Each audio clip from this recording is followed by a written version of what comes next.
Hey everybody, welcome back to BK's Bullets. Today we're going to talk about the new Hellboy movie.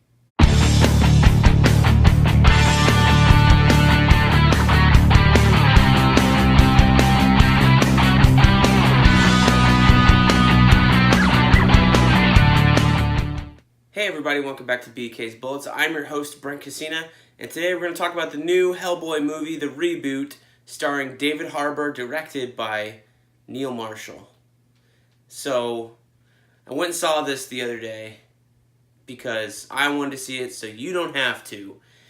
And you know what?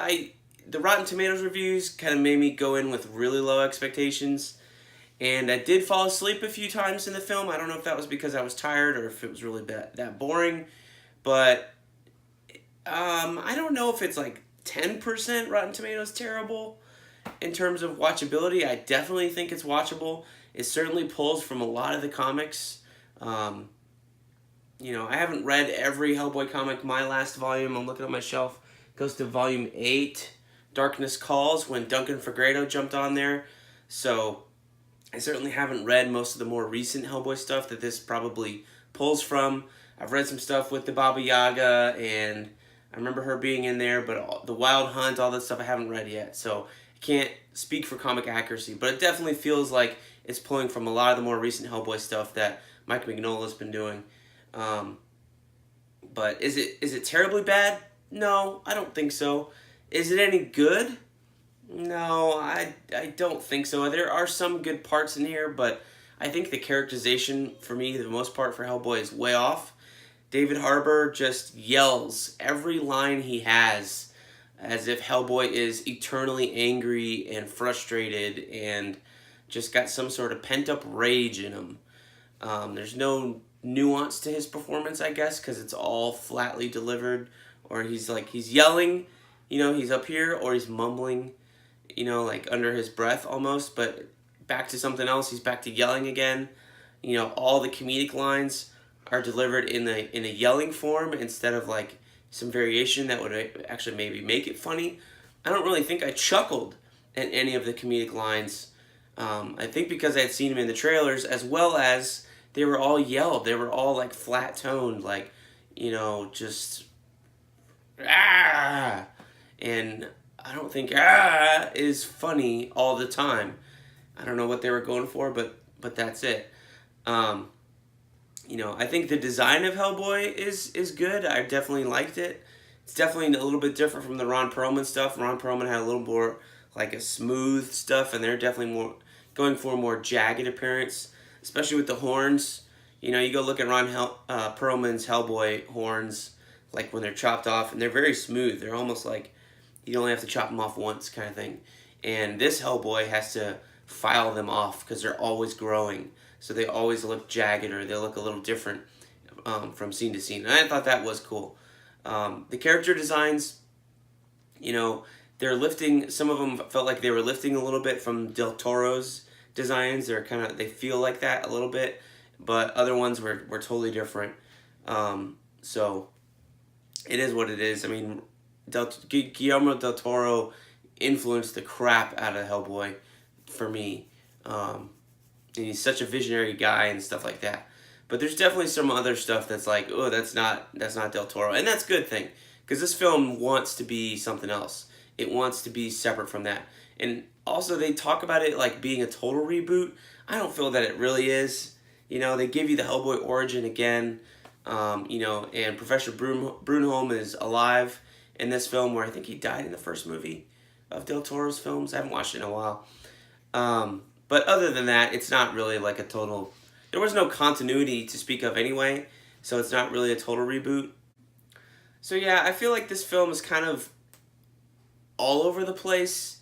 Is it focused in one area? I don't really think so. I mean, I read some reviews, and I agree with them in the fact that it does feel like a mishmash of like Hellboy story vignettes.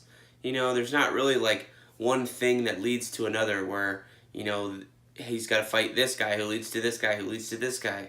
There's definitely like an opening scene that doesn't have anything to do, like everybody's always talking about we want in the Marvel movies. Like, just give us this feeling that he's fighting and then get to the main thing. There's definitely something like that there. and then he fights some trolls, and then he fights the Witch Queen, and then he fights something else, and the Baba Yaga, and it's like, where I think the problem with this film is that the script, is all over the place. The plot is all over the place. It's not clear who the main antagonist is, if it's the Baba Yaga or if it's the Blood Queen, and no one is really like pulling the strings, which I felt like it would have been stronger if you had the Baba Yaga pulling the strings and stuff. Now let's talk about the aesthetics of the film. Like we talked about the design, we talked about the plot being all over the place, but this movie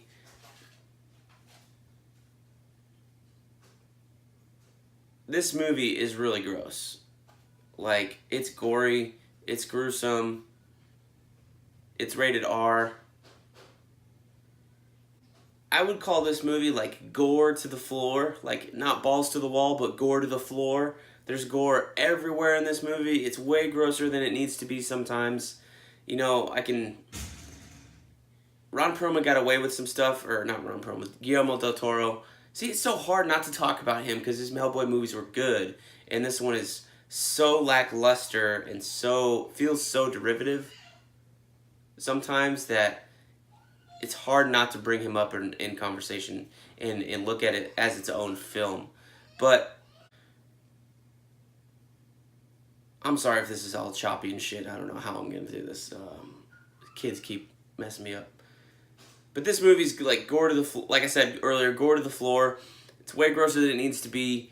Del Toro was more creepy, and all the monsters bled green, so I think it was maybe like a little more fantastical and less horror movie. Whereas this movie is definitely going for a horror movie vibe, especially at the end where everybody's getting chomped up and eaten. The Baba Yaga lady is really, really gross. Way grosser than she needs to be. Like, they could have dialed it back and kept it creepy and not abhorrently, like, ugly. Hold on!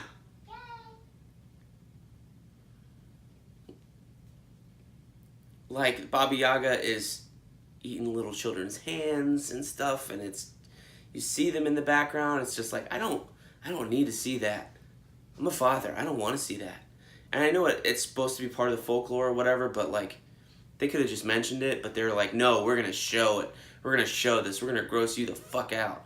And that tone and the plot being all everywhere just makes Hellboy, this new Hellboy movie, just disjointed and almost unenjoyable.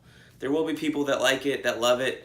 It is jam-packed with action, it does keep moving and going everywhere, but I wasn't into it. I couldn't follow it, so I would give it like 2 out of 5 stars.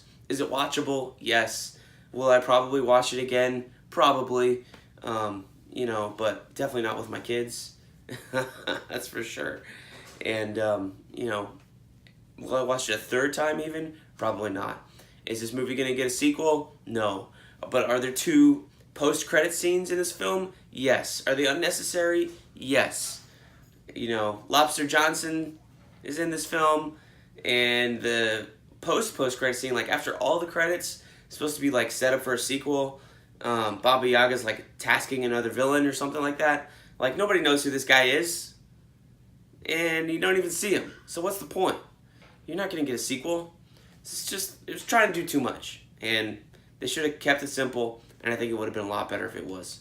So that's my movie review for Hellboy. Thanks for watching, and as always, we'll see you guys in the funny pages.